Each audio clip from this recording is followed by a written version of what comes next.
Okay. Good evening, everybody. Happy Halloween. Welcome to the fourth installment of the Living Extinctions Visual Cultures Public Program. We're halfway through the series, and I'm really delighted to say that tonight we have a special guest who is a practicing artist and a great thinker, and someone who's going to take us on a journey into speculative fiction for the first time in the series.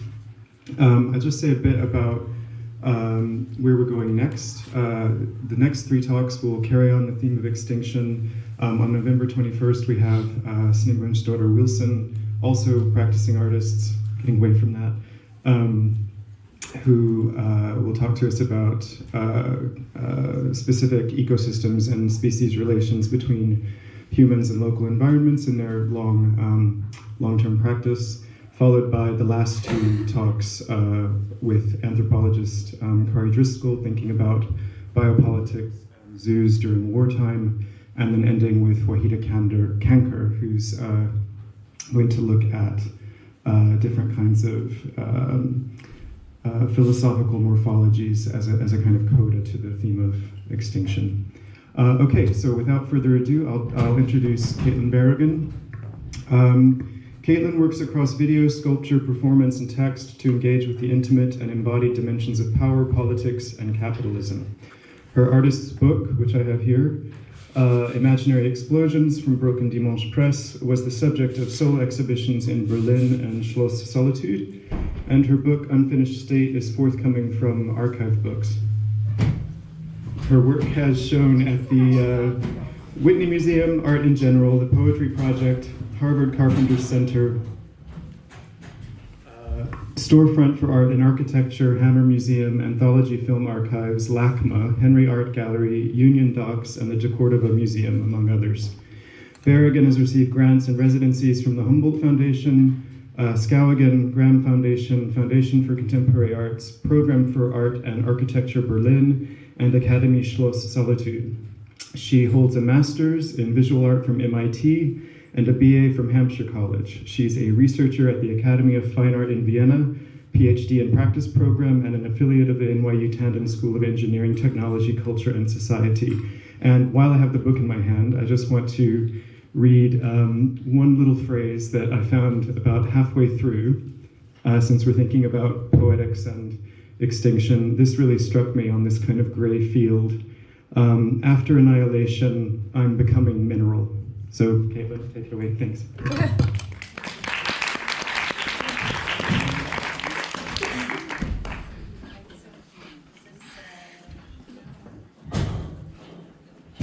Hello. Great.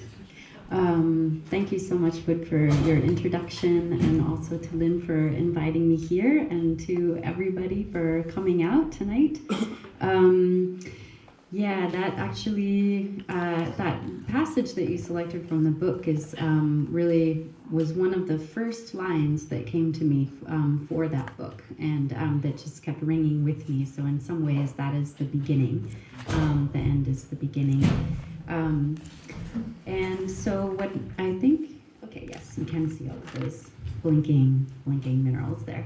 So what I'm going to do is I'll share with you tonight two of the works in the episodic series of Imaginary Explosions, and explain to you a little bit the project and pause in between the episodes. So it is kind of an expansive work. I call it a cosmology that is semi-fictional. And I'm working with a loose plot of an affiliation of trans-feminist scientists who are operating in communication with the desires of the mineral earth to simultaneously erupt all volcanoes. And these, this cosmology takes place, it originated partially through the book, which is sort of its own work, and then it continues across episodic videos and sculptures, costumes, and other texts. And through these episodic videos, the scientists are practicing interpreting signals arriving from active volcanoes across place and time. And their shared objectives are to divest techno-scientific instruments of their military and corporate power and to re-embody them in the service of the mineral earth. So the work incrementally builds out the world of imaginary explosions, and thus far is the book, 2 emerging media installations with the video, sculpture, and communication instruments. The first episode follows the 2010 eruption of the volcano Eyjafjallajökull in Iceland, when the deep time of volcanic activity ruptured into the human time of global air travel. The non-fictional research of an archaeology team is woven into the narrative of the second episode, which I'll also show tonight, as the network follows signals coming from a cave at the foot of the Chaitén volcano in Patagonia, Chile. The third episode, which I've shot a lot of the material of but am working on now, will continue the story of Eyjafjallajökull, encountering a geothermal energy plant where heat from volcanic vents is transformed into electricity. It is also the site of an experiment in carbon dioxide capture, this is real, where the CO2 gas is liquefied, injected into volcanic basalt in the earth, and remineralized into calcite for long-term storage of excess carbon dioxide in the atmosphere. And through the work, what I am also trying to do is to call into relation artists, scientists, and scholars whose real-life work is pushing these limits of science and culture, and also these complicated relations that, that occur when you work kind of at this intersection of where large global infrastructures meet issues of climate crisis. So with that, I will screen the first episode of Imaginary Explosions, which is about 12 minutes long, and then I'll pause in between. Okay, thanks. So I'll tell you a little bit about the making of episode 1 and some of the thinking behind that. In episode 1, timescales and affective embodiment shift across geological time, snail time, human time, and the rapid pace of the news media cycle. The eruption on April 14th, 2010 of Eyjafjallajökull in Iceland lasted 6 days, grounded air travel regionally across continents, and affected over 10 million travelers. Because the eruption caused no loss of human or mammal life and was confined to regions of the northwestern hemisphere with strong public infrastructures, it couldn't really be framed as a natural disaster, but rather as a natural event. The subjects of tragedy, violence, and resource deprivation that typically accompany natural disasters were absent from the narrative. So instead, the large-scale shared event enabled attention to the millions of individual stories of comical inconvenience, delays, and reckonings with the precarities of global modern infrastructure and interconnection that are critical supports for a capitalist industry in time.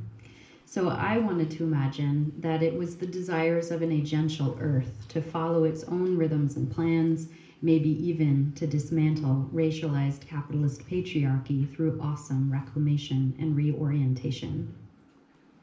At the time, I was in Beirut, and scientists had no indication of whether Eyjafjallajökull would continue erupting for hours, days, or even years.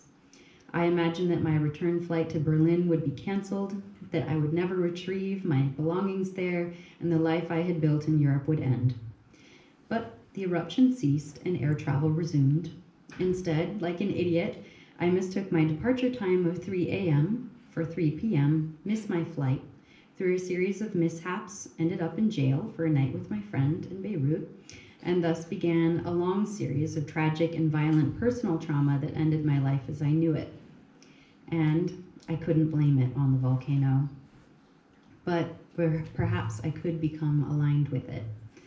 What could an alliance across such different metabolic forms look like? So with the incremental and resources available to me as an individual artist, I decided to build out this cosmology through the cumulative creation of objects, videos, and text and dialogue with each other. I had this loose plot to follow, and I went to shoot a journey to the summit of Eyjafjallajökull, improvising the whole time with the sites and materials that I encountered: geothermal plants, infrastructures, forgotten and sidelined feminist artists. All these characters began to populate the narrative, and I oriented the story around them. So this episode that you just saw is part of that, the beginning of that material and that narrative. And to portray my alliance of scientists, I began inviting admired friends and colleagues with whom I shared a kind of similar practice to collaborate. And I wanted to weave their work and way of being into this fictional narrative. So Yun Ingrid Lee, who is the one in the middle with the bleached hair, composed an audio work sonifying the seismic activity of the Eyjafjallajökull volcano. And that's also the audio track that you heard is kind of the rhythmic bass of throughout the whole episode. And I worked this into a 4-channel bilateral somatic instrument that is designed to activate both hemispheres of the brain simultaneously, and you can lean your whole body into it. I can show you some of the images maybe afterwards of some of those sculptures. And when she came to work with me on the composition, we took it as an opportunity to shoot and improvise the dialogue together with her romantic partner, Ray, who is a performer and writer. So you can, we're not professional actors, but it was a kind of opportunistic improvisational form of portraiture that I wanted to kind of create through making these episodes. So in this way, I want to gesture towards the ways in which networks of friendship, creative production, and the traces that we leave through the world and culture can also be a practice of deep-time socio-political affiliation on which we are all dependent for liberatory futures and which already exist. And it's a way of kind of naming that and calling that into the forefront. So the geological life cycle of this particular volcano staged a rupture in the functional life cycles of human social time. While the deep time of the planet's own rhythms and changes are often too abstract and too large scale for us humans to think about how we can be in relation to them, this moment was an illustrative, punctuated event in which such human and mineral relations could be considered more carefully. Through this work, I wanted to consider volcanic ecologies as models for thinking through human relations to dynamic phenomena across nonlinear time. Current urgencies around climate crisis and its entanglements with colonization, coloniality, and capitalism share the necessity to acknowledge and take responsibility for the expansiveness of social time and deep timescales of violence and contamination.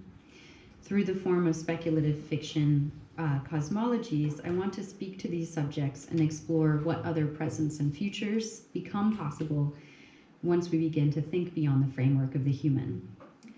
But I have to take a step back here to acknowledge that the notion of the human as a discrete animal is a widely discarded and debated idea, with many people who've thought very deeply and produced many volumes of books on this subject. And I can't directly address that question in this talk, that there are diverse, culturally specific and historical epistemologies of the human, animal, and mind that encompass a so-called species. So I don't also want to endorse the flattening and whitewashing of political responsibility for anthropogenic activities to a kind of universalized we, the human, that has been justifiably criticized as a feature of the discourse around the Anthropocene. I am working with the idea that we humans are not singularly independent organisms, but rather we are holobionts. That is to say, we are hosts to a multitude of symbiotic bacteria and organisms that make our lives possible. And let's see, I want to give you an example of this. We share the genomes of symbionts with each other we might be sharing some of those in this very moment, sharing air, space with each other. And babies, for example, acquire crucial gut bacteria and other symbionts through breast milk and their mother's vaginal ecosystem in which they are bathed during birth. And evolutionary developmental biologist Scott F. Gilbert, whose work researches many facets of human holobionts, he refuses discrete individual embodiment and refers to himself instead as Team Scott. So I, nonetheless, as Team Caitlin, am employing the shorthand human for our embodied lens within the world. We might refer to ourselves instead as a dense, energetic node, as a human as event. Each one of us is a time-based medium, which accounts for our situated environmental and social ecologies and our relational positions to dynamics of power. We emerge as a human event within deep time networks of socio-cultural landscapes, always in relation to other holobionts, which could arguably include the planet itself as a holobiont. But in my work, I do not want to ventriloquize the mineral earth, but rather to imagine practicing listening and interpretation through instruments and shifting our sensory grids, thereby evolving a means to communicate with earthly energies. Respecting this distance of not presuming to speak from the viewpoint of the other than human is an important position for me to inhabit and question through this work.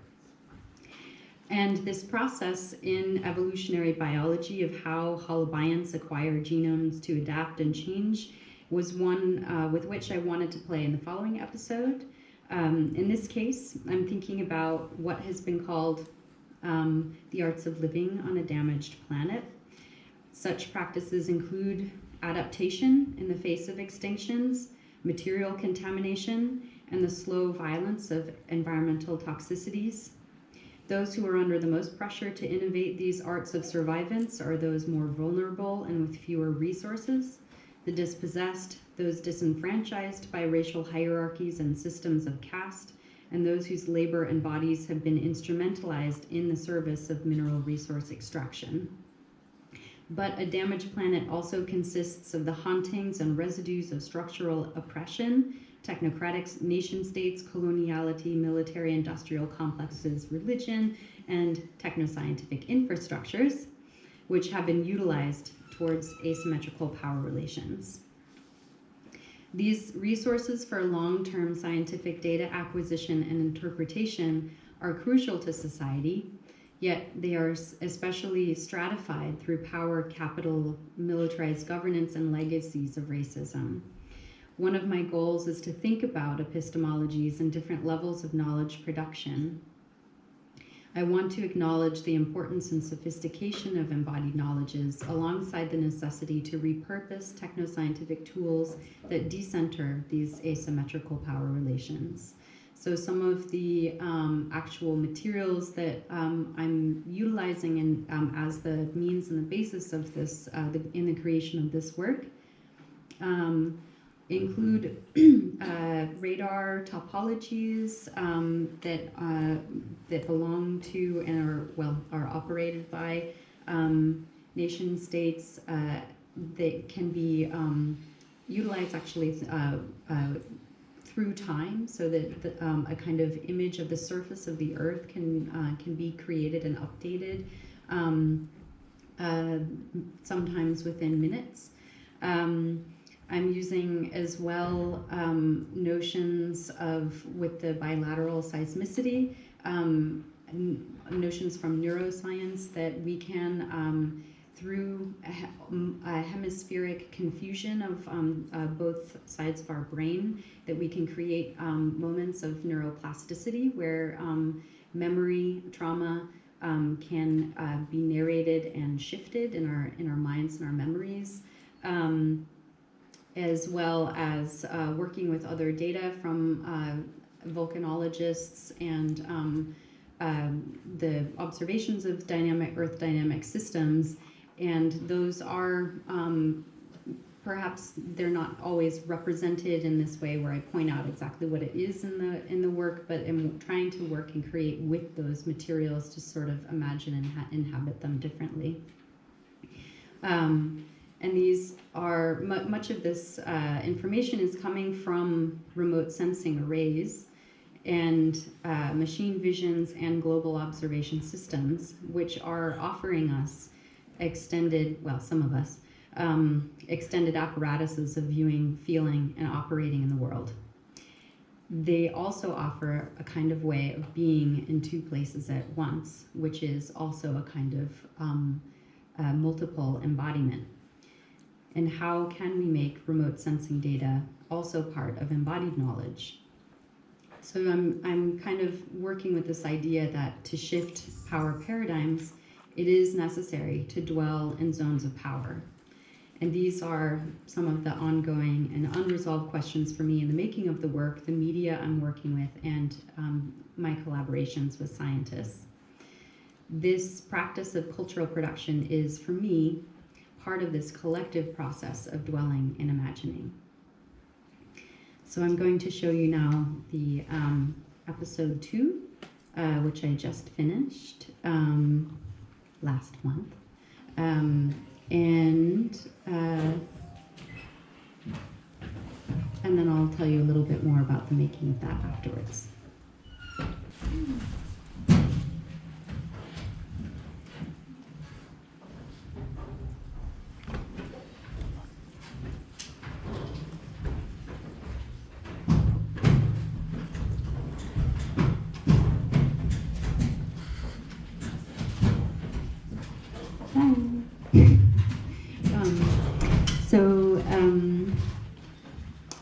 These are, rather than having the credits, I'll just put them up here and talk a little bit about the making of this episode, and then open it up for questions and discussion. Episode 2 came together as the result of a collaboration with Karen Holmberg, who is the archaeologist and volcanologist in the video. And we received a Royal Holloway University Creating Earth's Futures Commission to work together on a different project. And then within, basically, it came together very quickly that she had been in communication with a team in Chile, an archaeology team in Chile, and as well as a social cultural organization that is in Chaiten and wanting to protect these caves in Patagonia, and to do the first archaeological dig of that site. I basically had 1 week notice of being able to join the team on this first dig. I just went without knowing very much about the space and the site, and there's actually not very much archaeology and around Patagonia at all. The stories of these sites that are there, many of which are also underwater, to tell the early migration of people around that area, just haven't had the resources to do that kind of work. And so this was really an interesting thing for me to join and watch it take place as an international team. They had all of their backgrounds. Some of them were more local specialists and some were specialists in other fields. And to basically do a sort of speculative fiction exercise, reading the landscape, reading everything around them, and to kind of come up with theories of the site and space and working on their feet. And the wall of, I had to work with all of the different elements to sort of think about how they might formulate and work within the plot of Imaginary Explosions. So this wall of vulvas with the hybrid spider vulva, they're all there. And Karen was kind enough to interrupt her research in the middle of doing all of this work to now and then speak about the network for me on screen. While I was also there in between basically filming everything that they were doing, partially in a documentary mode and then partially in my own fictional mode, to try to produce footage that would be useful to the community at a later date for their purposes of socio-cultural education and trying to gather further resources to protect this site and to learn more about it. So it was also a very improvisational mode of making, and that involved collaboration after the shoot as well with Nicole, who's the other character in the video, and she is somebody who does work with primarily satellites as her medium, and she had. She's from Santiago originally and worked on the when you hear the voices of the hybrid spider humans, it's accompanied as well by this composition that Nicole did in collaboration with Daniela Catrileo, and Daniela is a philosopher, writer, and Mapuche activist, and it's speaking about the indigenous cosmologies of basically the porosity between the earth and the atmospheres, and navigating the Atacama Desert by the sky, with the sky. So I wanted to kind of layer those collaborations, and Yoon also did the other stone, the kind of meditative stone fossil composition that you see in that as well. So, so trying to assemble those parts into this kind of dense narrative. So that's a little bit about the making of it, and then maybe we can talk further if you have other questions. Yeah. Okay. Thank you. Thank you, Caitlin.